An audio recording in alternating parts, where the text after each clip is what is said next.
আমার মতো যারা 90s কিড আছো তারা আশা করি বুঝতেই পারছো যে নিজের জীবনটা কেমনভাবে সময়ের সাথে সাথে পরিবর্তন হয়ে যাচ্ছে, তাই না?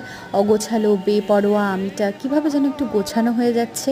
ভিন্ন শহরে একা থাকার এই যাপন ঘিরেই আমার মিনি ভ্লগগুলো আমি পরপর পোস্ট করে থাকি। আজ এমনই একটা অফ ডে ছিল। তো অফ ডে মানে সকাল সকাল ওঠার কোনো ঝক্কি নেই, অফিস টাইমে মেট্রো ধরার কোনো বালাই নেই। তাই একটু দেরি করে উঠে গেছিলাম বাজারে।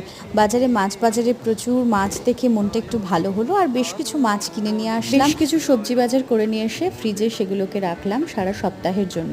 আসলে সারা সপ্তাহের ছোটাছুটির মাঝখানে না সময় পাওয়াটা ভীষণ মুশকিল হয়ে দাঁড়ায় ওই বাজার করার বা সব কিছু ফর্দ মিলিয়ে মিলিয়ে বাড়িতে নিয়ে আসার।